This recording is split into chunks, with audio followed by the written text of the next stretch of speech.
Hello friends, बड़ों को प्रणाम। मैं हूं आपका होस्ट दोस्त but not the ghost, Sameer. I am NSC certified financial goal planner, MP certified mutual fund distributor and budding research analyst and founder of Alpha Mutual Wealth. आज से मैं आपका इन्वेस्टमेंट मित्र बनने जा रहा हूं। इन्वेस्टमेंट मित्र के जरिए मैं आपसे नॉलेज शेयर करूंगा ऑन अ फ्रीक्वेंट बेसिस। ये to bring this investment mitra series or initiative, is the intention behind bringing this to you is to share knowledge with you importantly. And there are many people who are from finance background, and there are many people who are not from the finance background. So there are many investors, so before you make any kind of investment decision, so this series can help you, before making any informed decision. I would, I would like to say here that your investment decision should be well informed, you know, क्योंकि होता क्या है बहुत बार, जैसे for example, if a fresh graduate who is just joining a company, uh, जैसे ही वो join कर लेता है, it is very good that instead of spending that money, spending the entire money, he he और she spare some amount for the investment. और वो क्या करते हैं, generally they do the S I Ps. S I Ps क्या करते हैं, अभी एस आई पी तो करते हैं, लेकिन एस आई पी क्यों करनी है, एस आई पी के पीछे ऑब्जेक्टिव क्या है, वो कुछ सोचते नहीं है। और बहुत बार क्या होता है कि जैसे जैसे मान के चलिए, एक आधी बंदी है, उस she joined at the salary of 25,000, for the first year. So out of 25,000, she has started one SIP of rupees 1,000. So बाकी उसका पैसा और बच रहा है बैंक में, 10,000 बच रहा है उसमें से, out of which she has invested 1,000 rupees. So होता क्या है, 1,000 रुपए की SIP निकाल ली, मेरा काम खत्म, I am happy now, without any objective, without any, you know, uh, a process or strategy. If you are investing, then you have to think. So today's concept is, the concept which we are going to learn is investment objectives, which is the foundation of your investments.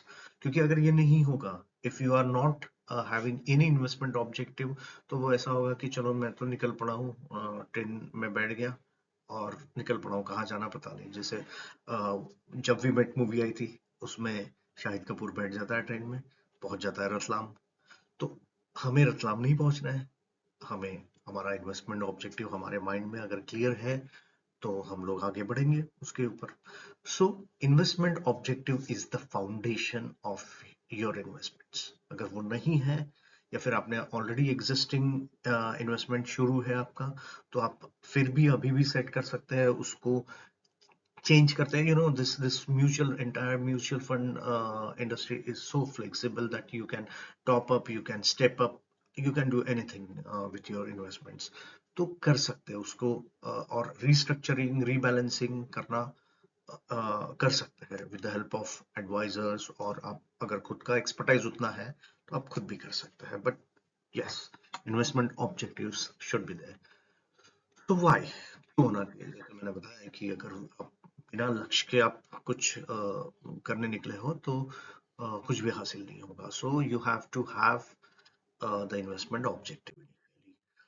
ये investment objective क्यों होना चाहिए?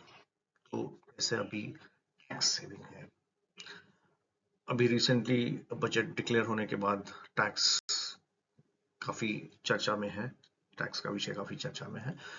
Tax saving है क्या? Investment objective, is tax saving an investment objective? Simple सी बात है, ELSS, I'm repeating this term again. Those who know very well, it's fine, but those who don't know this term, I am going to repeat it again and again. ELSS, that is equity linked saving schemes. Equity linked saving scheme, ELSS, is the best the best instrument of tax saving. The best. मैं focus दे के बोल रहा हूँ कि ये इससे बढ़िया instrument है ही नहीं। क्यों नहीं है इससे बढ़िया इंस्ट्रूमेंट, वो भी मैं बताता हूँ। क्योंकि आप अगर नॉर्मल रेगुलर इक्विटी फंड में भी आप इन्वेस्ट कर रहे हैं एंड आप टैक्स सेविंग में भी इन्वेस्ट कर रहे हैं, तो और बहुत बार टैक्स सेविंग जो ईएलएसएस है उसके रिटर्न्स रेगुलर इक्विटी से ज्यादा है। तो ये एक फर्क पड़ता है एंड आप टैक्स भी बचा रहे हैं। तो on an average if you are अगर 1.5 लाख रुपए आप इन्वेस्ट कर रहे हैं ईएलएसएस में सालाना, तो आप 46,800 तक के सेव कर सकते हैं अमाउंट। ये गवर्नमेंट ने प्रोविजन दिया है, इसका बेनिफिट उठाना चाहिए। जिनके ऊपर टैक्स बर्डन है उन्होंने ये सबसे पहले करना चाहिए। अगर उनके लिस्ट में ईएलएसएस नहीं है तो they are missing out something very big. So ELSS, yes it is an investment. Retirement planning investment objective होना चाहिए, नहीं होना चाहिए, कि है कि नहीं है। पहले के ज़माने में क्या होता था, रिटायरमेंट प्लानिंग के लिए अलग अलग इंस्ट्रूमेंट्स आते थे, एन्यूटीज आती थी, डिफर्ड एन्यूटीज आती थी, अलग अलग प्रोडक्ट थे। म्यूचुअल फंड्स को लेके एज अ इंस्ट्रूमेंट कोई सोचता नहीं था रिटायरमेंट प्लानिंग के बारे में। लेकिन fact of the matter, other instruments जो है और रिटायरमेंट के समय जो सबसे बड़ी गैप रहने वाली है, वो गैप है महंगाई, इन्फ्लेशन। आज जो है वो 20 साल बाद उसकी वैल्यू सेम नहीं रहेगी। तो वो गैप भरने के लिए आपको सबसे बेस्ट इंस्ट्रूमेंट है म्यूचुअल फंड्स। रिटायरमेंट प्लानिंग होना बहुत जरूरी है, it is the most important priority. क्योंकि क्या होता है, आपके खर्चे तो कम हो जाते हैं उस समय, लेकिन आपके मेडिकल के खर्चे, आपके बाकी खर्चे वहां पे बढ़ जाते हैं। और एंड एक सिंपल सा एक स्टैटिस्टिक्स मैं आपके साथ शेयर करना चाहूंगा यहाँ पे, कि जैसे कोई 60वें साल में रिटायर होता है, गवर्नमेंट ने जो मैंडेट किया है वो 60वें साल है, गवर्नमेंट स्टेट गवर्नमेंट में या फिर जो भी है, 58 या 60 में रिटायरमेंट हो जाता है उनका। 60 के बाद ऑन एन एवरेज अगर 20 साल भी हम लोग सोचे, या 30 साल भी सोचे, 90 साल तक भी सोचे on an average life expectancy पकड़ के, तो 30 साल we were not having any kind of income, source of income ही खत्म हो जाते हैं। ठीक है, अभी पहले जो गवर्नमेंट एम्प्लॉयज थे उनको मिलता था पैसा, उनको पेंशन मिलती थी, सभी स्टेट गवर्नमेंट, अपने लिए भी गवर्नमेंट ने कुछ लाया है इनिशिएटिव, जैसे एनपीएस हो गया, काफी अच्छा इनिशिएटिव है, एपीवाई है, काफी अच्छी पेंशन स्कीम्स है, पर दे नॉट इनफ। बहुत लोग क्या करते हैं, हाँ मेरा एम्प्लॉयर तो एनपीएस भर रहा है, काट रहा है, मैंने भी एनपीएस अकाउंट खोल लिया है, मैं कुछ ना कुछ सेव कर रहा हूँ और एपीवाई भी मेरा चालू है।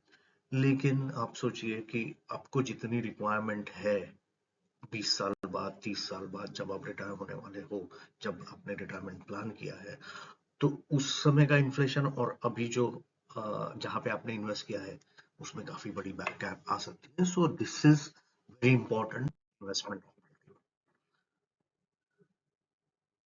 मेडिकल एक्सपेंसेस, ये भैया कभी भी आ सकते हैं, बीच में अभी कोरोना के गया तो इंश्योरेंस ने दिया कुछ पैसा, जिनका इंश्योरेंस था तो भैया तर गए, उनको कुछ ना कुछ रिटर्न आ गया। जिनका इंश्योरेंस था और नहीं था, वो तो बेचारे, उनका क्या हाल हुआ है ये पूरे पूरे वर्ल्ड को पता है आज। मतलब अगर बजट की बात करेंगे हम लोग, अभी जो बजट प्रेजेंट हुआ है उसमें भी देख सकते हैं हम लोग कि काफी सारा डेफिसिट बढ़ गया है because of corona. So health ऐसी चीज है, मेडिसिन, मेडिकल ऐसी चीज है, फिर वो चाहे मेडिसिन हो, फिर चाहे वो एनी ट्रीटमेंट हो, क्रिटिकल केयर की ट्रीटमेंट हो, anything anything related to medical is too costly. तो उसके लिए प्रोविजन करना बहुत जरूरी है। This is emergency, this is again a priority investment objective. ये होना ही चाहिए। अगर ये नहीं है, सो अगर ओवरऑल अगर किसी इंसान की जिंदगी में अगर हम लोग देखते हैं कि सबसे ज्यादा खर्चा कहाँ पे आता है, तो it is from the medical. So this is very important investment objective. Wealth creation, wealth creation investment objective होना ही चाहिए। अगर आपके पोर्टफोलियो में वेल्थ क्रिएशन ऑब्जेक्टिव नहीं है तो you are missing out something big. Wealth creation objective रखने के पीछे एक और रीजन है कि आप लॉन्ग टर्म सोच बनती है आपकी। नहीं तो क्या होता है, मैं अगर छोटे छोटे ऑब्जेक्टिव्स लेके चलता हूँ और मैं वेल्थ क्रिएट ही नहीं कर रहा हूँ, तो ओवर द ईयर मैं क्या करूंगा? अभी जैसे मान के चलिए मैंने 3 साल का एक शॉर्ट टर्म ऑब्जेक्टिव रख दिया एंड मैंने वो फुलफिल कर दिया, बस हो गया। मुझे फॉर एग्जांपल कार लेनी थी, मैंने 3 साल में कार ले ली, बात खत्म। अभी मैं नेक्स्ट रिन्यू नहीं करूंगा या SIP दूसरी नहीं चालू करूंगा, क्योंकि कार तो आ गई मेरे पास भी। अगर आप ऐसा सोचते हैं तो you are not going to create any kind of wealth, क्योंकि आपने जो इन्वेस्टमेंट किया था 3 साल में, आपका जो भी आपको परसेंटेज मिला है वो आप निकाल लिए, रिडम्पशन कर लिया आपने, तो वो इन्वेस्टमेंट की वैल्यू होगी जीरो, खत्म हो गया वो इन्वेस्टमेंट। आपको वेल्थ क्रिएशन का separate long term investment education education investment objective होना चाहिए, नहीं होना चाहिए, नो क्वेश्चन अबाउट इट। मैं मेरा एग्जांपल देता हूँ। जब मैंने मेरा सारा एजुकेशन का खर्चा अगर मैं पकड़ता हूँ, from schooling, graduation, post graduation, और अभी रिसेंटली मैंने एक टॉप 20 स्कूल से ये किया है, माइका करके, आप जानते होंगे, वहां से मैंने सर्टिफिकेशन किया है। सो उसके सारे खर्चे अगर मैं मिलाता हूँ टोटल, तो I have spent almost 5 lakhs for the education. आज मेरे बेटे की फीस जो है, school fees I am saying, is 80,000। केवल 10 साल में ही मैं 8 लाख स्पेंड कर रहा हूँ। मेरा पूरा एजुकेशन जहाँ पे 5 लाख में हुआ, मेरे बच्चे का सिर्फ स्कूलिंग ही 8 लाख में हो रहा है। और ये केस सबके साथ, I mean it's same for everyone. तो yes, education is huge expenses, क्योंकि स्कूलिंग के बाद हायर एजुकेशन है, कॉम्पिटिटिव एग्जाम्स है, कोई मेडिकल, इंजीनियरिंग, लॉ, सभी किसी के लिए भी आप चाहेंगे तो आज उसके लिए अलग से प्रिपरेशन होता है। तो you need to have corpus for that purpose separately. तो एजुकेशन जैसे ही आप बच्चा होता है, immediately you should have an investment objective for his or her education. This is very important. Marriage. In Indian culture, we have a tradition of having grand marriages. तो इसमें काफी सारा पैसा खर्चा करते हैं हम लोग, और वो इसको हम लोग अवॉइड नहीं कर सकते, क्योंकि ये ऐसा मौका होता है जहाँ पे सारे फैमिलीज, सारे friends get together, everything they enjoy lot. So this is very important to save for your vacations. Life में मैं हमेशा बोलता हूँ कि एक्सपीरियंसेस लो।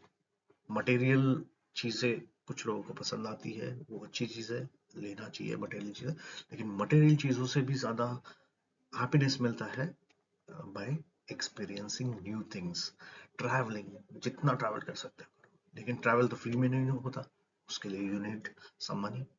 सो उसके लिए भी प्लान करो आप। जैसे आप फॉर एग्जांपल, मैं ये हमेशा बोलता हूँ कि if you want to travel more, if you want to travel, international travel अगर करना चाहते हैं, so I would suggest you to travel before 60। जितना आप इंटरनेशनल ट्रैवल कर सकते हैं उतना ट्रैवल बिफोर 60। क्योंकि क्या होता है, 60 के बाद नी का प्रॉब्लम शुरू होता है, ज्यादा चल नहीं पाते, और फॉरेन कंट्रीज में इंटरनेशनल ट्रैवल में बहुत बार चलना भी पड़ता है, almost like 20,000, 25,000 steps sometimes. So you need to understand that। उसके बाद इंडिया में ट्रैवल करो, क्योंकि इंडिया में ट्रैवल की फैसिलिटीज काफी सारी है। जगह जगह पे आपको जहाँ पे चाहिए वहाँ पे व्हील चेयर, हाँ हिल एरियाज में थोड़ा मुश्किल रहता है, जहाँ पे रोप वे है वो बहुत अच्छी बात है, बट कुछ कुछ जगह पे अच्छी खासी फैसिलिटीज इंडिया में इंफ्रास्ट्रक्चर बनाया हुआ है for senior citizens, for elderly people. So travel more during before 60 to international, and then India तो है ही, इंडिया में तो ट्रैवल होता ही रहता है। India is a very good country to travel. Trying to buy car के लिए इन्वेस्टमेंट ऑब्जेक्टिव होना चाहिए, नहीं होना चाहिए, जरूर होना चाहिए। कैसे होना चाहिए मैं बताता हूँ आपको। मान के चलिए मैं एक एसयूवी लेना चाह रहा हूँ, the cost of SUV is 10 lakh. तो मैंने क्या किया, 8 लाख का लोन लिया, 2 लाख का डाउन पेमेंट किया, 8 लाख का लोन लिया, एंड उसके ऊपर मुझे करीब करीब 4,000 या 4 लाख इंटरेस्ट देना पड़ रहा है 5 साल में। मतलब मैंने 8 + 2 + 4, 8 + 2 + 4, मतलब मुझे करीब करीब 14 लाख में वो गाड़ी पड़ रही है, जिसकी एक्चुअल कॉस्ट है 10 लाख। तो मुझे जो 4 लाख एक्स्ट्रा देने पड़ रहे हैं वो मैं रिकवर कर सकता हूँ if I am planning to buy a car with the help of SIP। क्या होता है, अगर मैं जैसे 3 साल या 5 साल में या 7 साल में मुझे वो गाड़ी लेनी है, तो नॉर्मली क्या होता है कि if I am buying a car now with the help of loan, जैसे मैंने आज के डेट में अगर कार ली, तो मैंने 8 लाख का लोन लिया है। 2 लाख मेरे पास था सेविंग, तो मैंने वो यूज किया। 8 लाख का लोन लिया है मैंने। अभी मैं क्या कर सकता हूँ, ये 5 साल मेरा लोन चलने वाला है। Simultaneously I will start an SIP of से 5,000। तो अल्टीमेटली क्या होगा, मैं जब ये 5 साल का टेन्योर मेरा कंप्लीट होता है, at the end of 5 years, after 5 years, I will be able to recover my interest. But इसके लिए एक स्ट्रैटेजी होनी चाहिए कि कौन से फंड में आपको इन्वेस्ट करना है। You can not go and investing on a on a very risky fund. लेकिन आप ऐसे जगह इन्वेस्ट कर सकते हैं जहां पे उतने, जैसे अभी 9% कुछ चल रहा है इंटरेस्ट कार लोन पे। तो आप ऐसा कुछ इंस्ट्रूमेंट प्लान कर सकते हैं जिसमें 12%, 13% या उससे ज्यादा अगर मिलता है तो बहुत अच्छी बात है। ऐसे इंस्ट्रूमेंट्स में, ऐसे म्यूचुअल फंड स्कीम में आप इन्वेस्ट कर सकते हैं, so that you can recover your interest money. Same case with home loan. Housing के लिए भी आप, और या फिर घर लेना है आपको, तो इसका इन्वेस्टमेंट ऑब्जेक्टिव तो बहुत जरूरी है। अगर ये नहीं है, क्योंकि आजकल ये जो होम लोन्स हो गया, या फिर जो cost of buying a house is so huge, तो इसका ये पर्पस तभी सॉल्व होगा जब आपका एक प्रॉपर उसके लिए डेडिकेटेड SIP होगी। आप कहेंगे कि नहीं, मेरी 5,000 की SIP चालू है, मेरी 10,000 की SIP चालू है, तो उसमें हो जाता है। नहीं, you have to have dedicated SIP for. और इसको छूना भी नहीं है। अगर आप बार बार रिडम्पशन करते हैं, तो you are losing your investment value.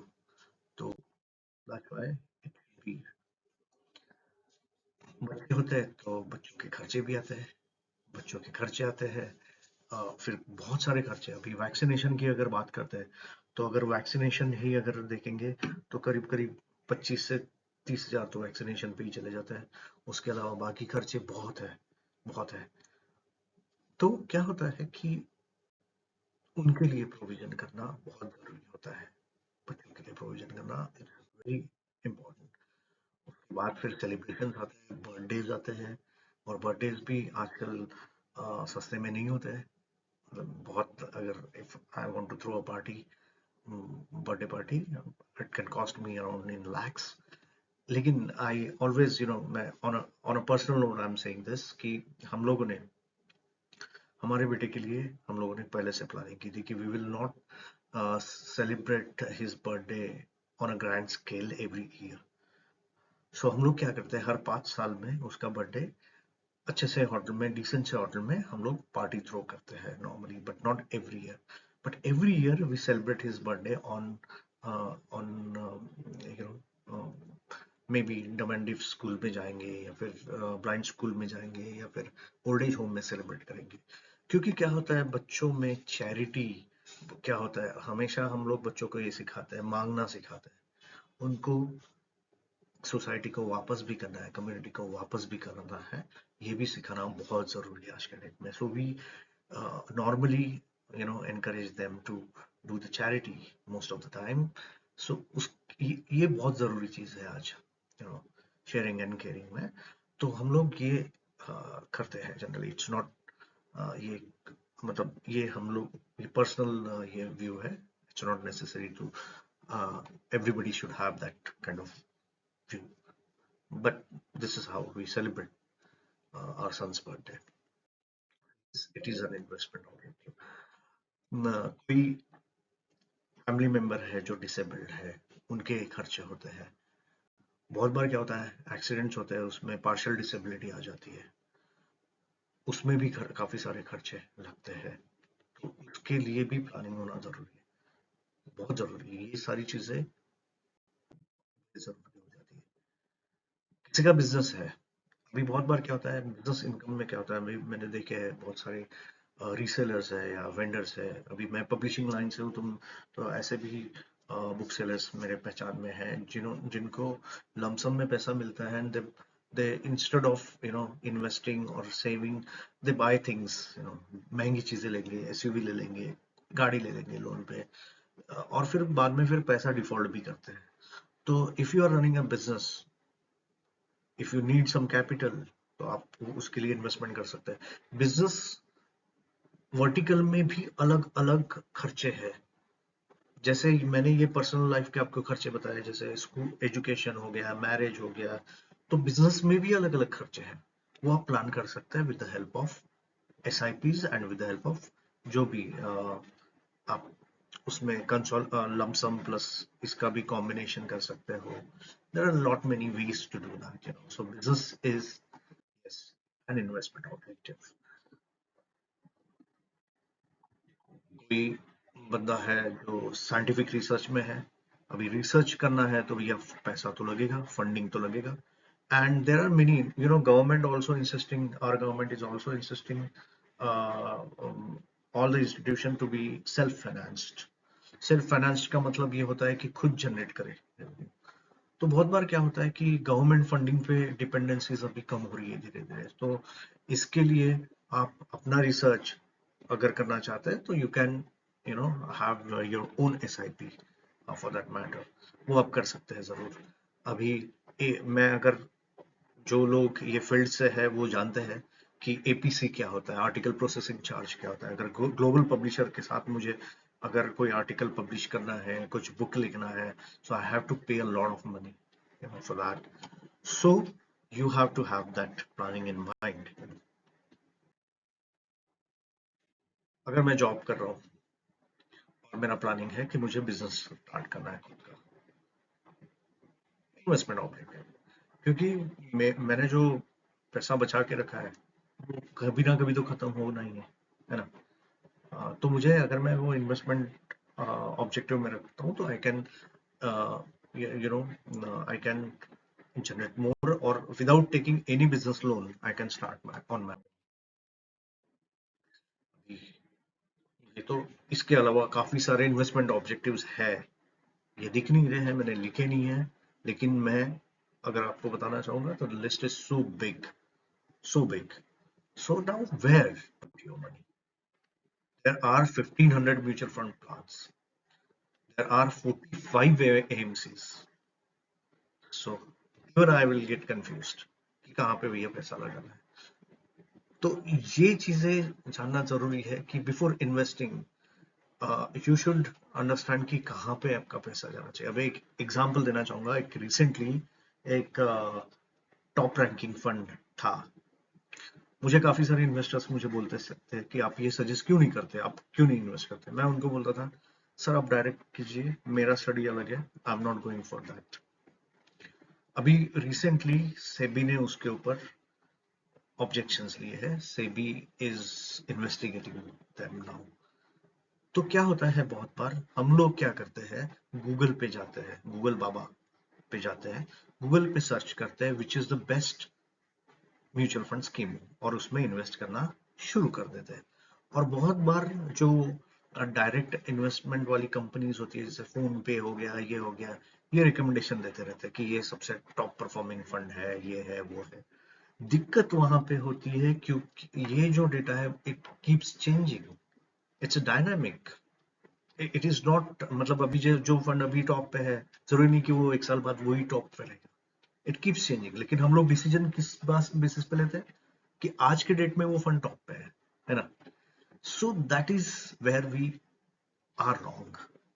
So we have to understand कि we have to think from the point of view, long term point of view. उसमें काफी सारे पैरामीटर्स होते हैं जो आपको एक एडवाइजर ही अच्छे से बता सकेगा, अच्छा एडवाइजर ही बता सकेगा। रेगुलर आप बैंक में जाएंगे, बोलेंगे ऐसा ऐसा है। आपको एक और मैं एग्जांपल देना चाहूंगा यहाँ पे। One of my investor, one of my friends friend, he is now my investor. वो बंदे ने 10 lakh rupees he invested in a bank, in a mutual fund through a bank, public sector bank के through उन्होंने invest किया। 2 महीने बाद Ukraine Russia का war हुआ फरवरी में. Immediately after that, his investment value becomes 8 lakhs. So he was worried कि यार मैंने 10 लाख डाला 8 लाख हो गया 2 लाख गायब मेरे क्या करें. So he just came to me. मैंने उसको solution दिया. आज के डेट में I recovered his loss. I'm able to recover his loss within 1.5 years time.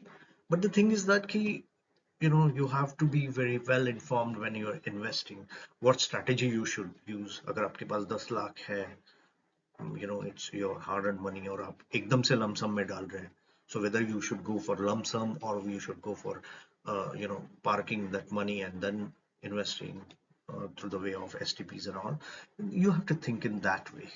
और वो आपको एडवाइजर ही अच्छे से बता सकता है. वो आप ब्लाइंडली अगर करेंगे तो there is nobody who can help you. अगर लॉस होना चालू हुआ ना तो कोई हेल्प नहीं करता, सब हाथ खड़े कर देते हैं. इसलिए एडवाइजर होना जरूरी है. This is very important. जैसे मैंने अभी आपको एडवाइजर का इंपॉर्टेंस एक शॉर्ट में बताया था, एडवाइजर और डायरेक्ट. अभी मैंने एडवाइजर का इंपॉर्टेंस आपको थोड़ा सा बताया, मैं आपको डायरेक्ट का भी इंपॉर्टेंस बताता हूँ. इसका मतलब ये नहीं है कि डायरेक्ट में नहीं जाना चाहिए. मेरे एक इन्वेस्टर है जिन्होंने हजार हजार हजार रुपए की SIP निकाली है. कितनी SIP निकाली है? 25 से ऊपर है. वो एक दिन आता है मेरे पास along with his portfolio, जिसमें से कुछ SIPs उन्होंने मेरे थ्रू की थी, कुछ SIPs उन्होंने डायरेक्ट शुरू की थी. So he shared that portfolio with me. The portfolio is about 13 lakhs. उनका इन्वेस्टमेंट था कुछ 10 लाख का एंड टाइम होराइजन काफी बड़ा था. मैंने उनका जब पोर्टफोलियो चेक किया तो मुझे ऐसे रियलाइज हुआ कि इनकी जो रेगुलर स्कीम्स थी और कुछ डायरेक्ट स्कीम्स है वो काफी अच्छे परफॉर्म कर रहे हैं, लेकिन कुछ स्कीम्स जो है जो उन्होंने 1500 की निकाली है, they are pulling down their portfolio, his portfolio. तो क्या होता था, वो नीचे खींच रहा है आपके पोर्टफोलियो को. तो there can be many red flags which an investor is not able to identify, but we can identify those. क्योंकि हम लोग हर महीने में, अगर कोई इन्वेस्टर चाहता है कि मुझे हर महीने का रिव्यू चाहिए, तो we can give him every month review. Normally we do it on a quarterly basis. Normally that's my way of doing. So मैं हर क्वार्टर में ये करता हूँ कि कैसे जा रहा है पोर्टफोलियो. अगर कुछ रेड फ्लैग्स मुझे दिखाई दे रहे हैं, स्टॉक्स में भी सेम स्ट्रेटजी में यूज करता हूँ. अगर मुझे कुछ रेड फ्लैग्स दिखाई दे रहे हैं तो मैं उसको रिस्ट्रक्चर करता हूँ. So sometimes restructuring is not possible for individual investors. That's where advisor plays the role. Direct investment कहाँ पे करना चाहिए आपको मैं बताना चाहता हूँ कि डायरेक्ट इन्वेस्टमेंट ETFs में करो आप, जिसमें एक्सपेंसेस रेशियो बहुत कम है, नेग्लिजिबल है, उसमें आप करो. ETFs में mainly ETFs are very important for direct investment. उसमें खर्चे भी कम रहते हैं, AMCs के भी खर्चे नेग्लिजिबल रहते हैं. So you should always invest in direct in case of ETFs. But आपका लॉन्ग टर्म गोल है तो you should always go for the certified advisor. So investment कब करना चाहिए? अभी से, immediately, without wasting any single moment. You should start it now. Investment objectives बनाने के लिए हम लोग आपको हेल्प कर सकते हैं, that's for sure. मैं आपको कुछ पर्सोनास बताना चाहूंगा अलग अलग. सो हम 8 years old boy mid size town से है, inspired by India space program. अभी जो चंद्रयान हुआ उससे काफी इंस्पायर हुआ, और उसका एजुकेशन गोल है, उसका इन्वेस्टमेंट ऑब्जेक्टिव है एजुकेशन. अभी ये ऑब्जेक्टिव उसके पेरेंट्स ने आइडेंटिफाई किया because he is too small to identify these. So ये उसके पेरेंट्स ने ये किया है, आइडेंटिफाई किया है. और इसका जो खर्चा रहता है, अभी जैसे एरोस्पेस इंजीनियरिंग में वो आगे बढ़ सकता है. There are lot many field related to his interest, तो उसके लिए काफी खर्चे भी है. सो उसका इन्वेस्टमेंट ऑब्जेक्टिव अलग रहेगा. Then Amol who is 45 years old, He's an engineer working in an MNC. His wife is homemaker, and obviously future pension नहीं है, तो इनका ऑब्जेक्टिव क्या रहेगा? रिटायरमेंट रहेगा. Surbi, who is 30 years old, just now got a promotion and transfer to a big city from a small city. She started off, searching rented house, bar change करना. So she is planning, because salary भी अच्छी काफी हो गई है, promotion भी मिल गया है. So she is planning to buy a house. So in that case, she has altogether different objectives. Then Chaya, 60 years plus, retirement हो चुका है. Now she want to,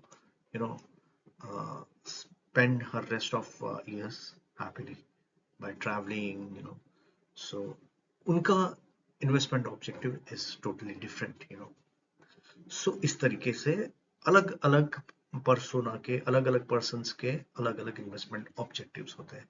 सबके सेम कभी नहीं होते. Accordingly you have to manage their risk appetite. According to you have to manage their investments as per their risk appetite. And finally, I have made these 2 QR codes. One is for objective planning, free objective planning, जिसमें आपको ये QR code scan करना है. आपको एक Google form मिलेगा जिसमें आप आपकी इंफॉर्मेशन फिल करेंगे, and then I will give you your free objective planning. इसमें पूरा आपका प्लानिंग रहेगा दिया हुआ.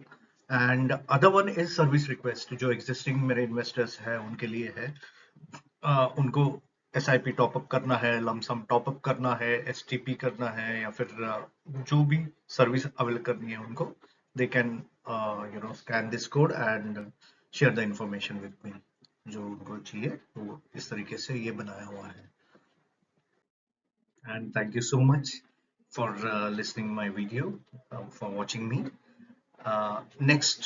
probably next week I'll come again with another concept. और जैसे कि आज हम लोगों ने इन्वेस्टमेंट ऑब्जेक्टिव्स के बारे में जाना कि why it is very important, very essential to have investment objective, then क्या प्लानिंग में रखना चाहिए, क्या क्या चीजें हम लोगों ने कंसिडर करनी चाहिए. क्योंकि बहुत बार क्या होता है कि जैसे मैंने शुरू में बताया कि SIP तो निकाल लेते हैं, और कितने अमाउंट की SIP निकाली है. बहुत ज्यादा भी SIP नहीं चाहिए और बहुत कम भी SIP नहीं चाहिए. आप जितना सेव कर रहे हो आपके बैंक अकाउंट में, अगर जितना बच रहा है उनके लिए सबसे बेस्ट है.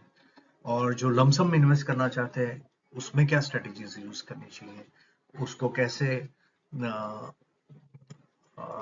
मतलब क्या कहते हैं कि कौन से कॉम्बिनेशन में उन्होंने इन्वेस्ट करना चाहिए, ये सारी चीजें हम लोगों ने डिस्कस की. काफी डिटेल में है ये.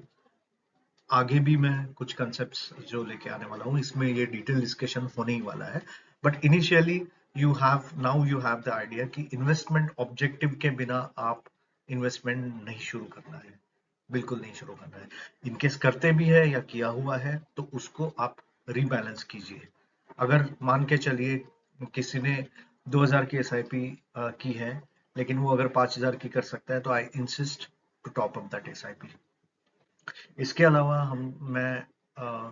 अगर आपको सर्विस नहीं मिल रही है किसी एडवाइजर से, या आपको डायरेक्ट आपने इन्वेस्टमेंट किया है लेकिन आपको उतना अच्छा एक्सपीरियंस नहीं हुआ है, so you can switch, you can put your portfolio, that's also possible. तो वो भी कर सकते हैं. मैं आपको रिस्ट्रक्चर करके दे सकता हूँ पोर्टफोलियो पूरा. तो ये भी सर्विसेज हम लोग देते हैं फ्री ऑफ कॉस्ट, आपको कुछ उसके पे करने की जरूरत नहीं है. So thank you once again. See you next week with another concept. Thank you.